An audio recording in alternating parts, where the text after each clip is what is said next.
Mesdames, Messieurs, bonjour. C'est la 7e séance du Salon financier. Emmanuel Derial pour la présentation.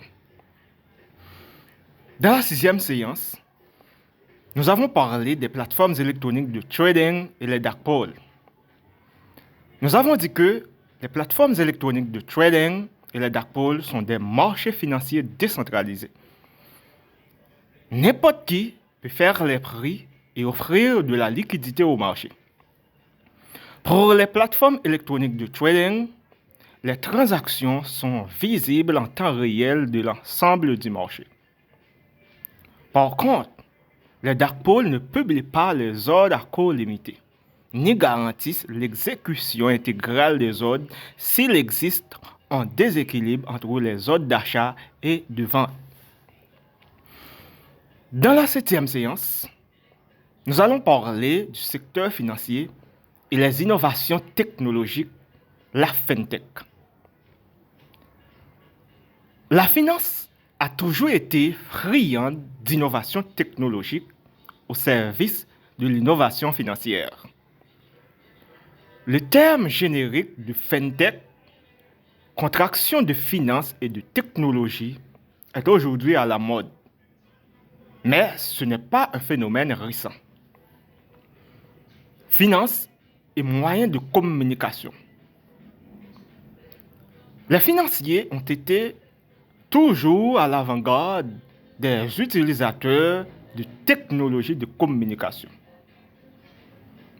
Posséder une information avant les autres constitue en effet un avantage certain. Ainsi, dès 1840, le télégraphe installé entre New York et Philadelphie a été utilisé par certains investisseurs pour réaliser des arbitrages, c'est-à-dire pour tirer parti des différences de prix sur certaines actions cotées sur les deux marchés. On a d'ailleurs constaté que cela a contribué à réduire les différences de prix entre les deux marchés. Le même effet a été constaté entre les bourses de New York et de Londres suite à la mise au service du premier câble transatlantique. L'arrivée des informations continues, puis des ordinateurs et d'Internet ont permis d'accélérer la transmission des informations financières pour aujourd'hui constituer un réseau mondial en temps réel. Pour aller toujours plus vite, certains investisseurs utilisent aujourd'hui la technologie des micro-ondes. Sécurité et vérification des transactions. Les transactions financières nécessitent d'être aussi sécurisées que possible. Ce souci a été à l'origine de nombreuses inventions, au premier rang desquelles l'écriture. Les premiers signes cunéiformes servaient ainsi en Mésopotamie à attester les transactions. Plus près de nous, l'ancêtre du fax, le pentélégraphe, est apparu dans les années 1860 pour permettre aux banques de transmettre les signatures de leurs clients au travers des fils du télégraphe. Rien de surprenant donc à ce que la finance ait immédiatement compris l'intérêt de la blockchain pour sécuriser une transaction financière. Cette technologie permet d'enregistrer n'importe quelle transaction de manière publique, sans faire appel à un tiers de confiance pour en certifier l'authenticité. La blockchain permet donc la création d'un registre public des transactions sans avoir besoin d'une chambre de compensation ou d'un intermédiaire spécialisé. Cette technologie a permis l'apparition des crypto-monnaies, dont la première, le Bitcoin, a été créée en 2008. La détention et les échanges de Bitcoin sont en effet enregistrés dans une blockchain publique qui garantit numériquement les transactions. L'informatisation des services bancaires. Le premier distributeur automatique des billets de banque date de 1967. À l'époque, il n'existait pour ainsi dire aucun service automatique à destination des consommateurs. Un demi-siècle plus tard, tous les secteurs économiques s'y sont mis et offrent des services automatiques toujours plus riches et diversifiés.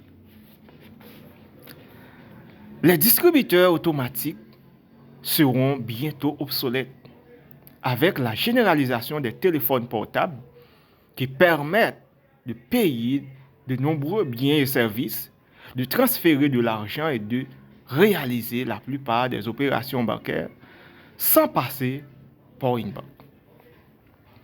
Ces innovations ont été contribuées à renforcer la concurrence dans le secteur financier, avec de nouveaux acteurs venant de secteurs différents. Apple, Google, PayPal proposent ainsi des services de paiement, tandis qu'Amazon propose des crédits aux entreprises qui vendent leurs produits sur cette plateforme et que de nombreuses startups proposent des services financiers innovants aux particuliers et aux entreprises. Par exemple, en Haïti, la Digicel donne des services financiers par le biais de Moncash et la Natcom par le biais de Natcash.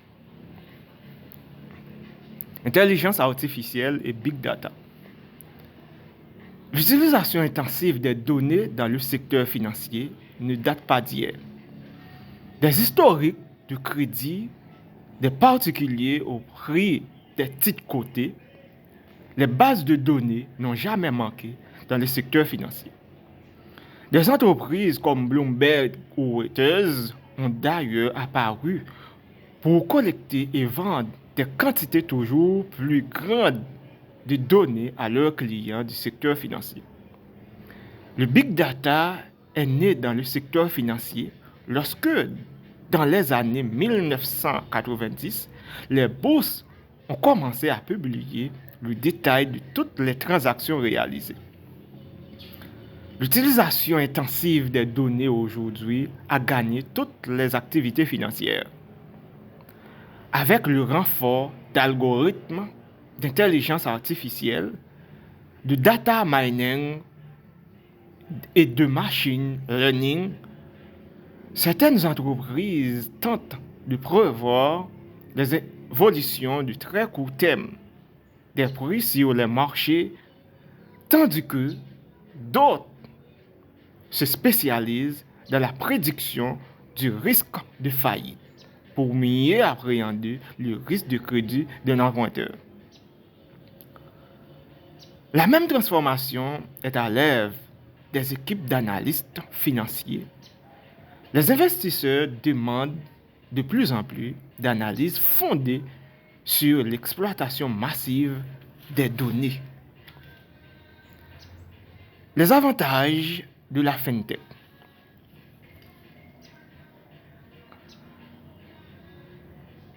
La FinTech a de grandes importances pour les secteurs financiers.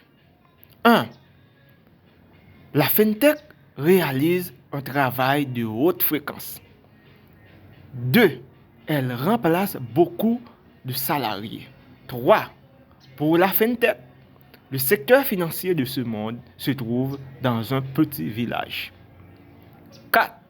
Elle sécurise d'elle-même les transactions, etc. Les inconvénients de la FinTech. 1. Le coût de la FinTech est vraiment significatif. 2. Une maintenance en permanence. 3.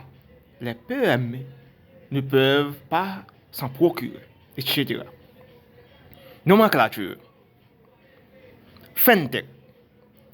C'est une abréviation de finance et de technologie utilisée dans le secteur financier comme le télégraphe, la blockchain, le big data, la technologie des micro-ondes, etc. Analystes financiers. Ce sont des spécialistes de finance qui sont responsables des analyses fondées sur l'exploitation massive des données en utilisant des images satellites, des données personnelles des consommateurs ou analyses fondées sur le langage, etc.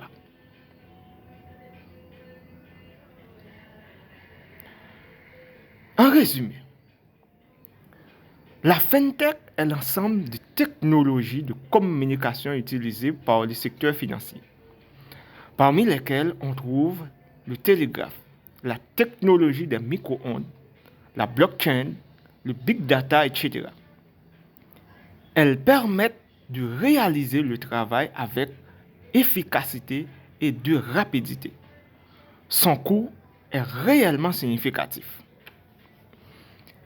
Il est difficile de savoir quelles seront les prochaines innovations technologiques qui viendront embellir le secteur financier.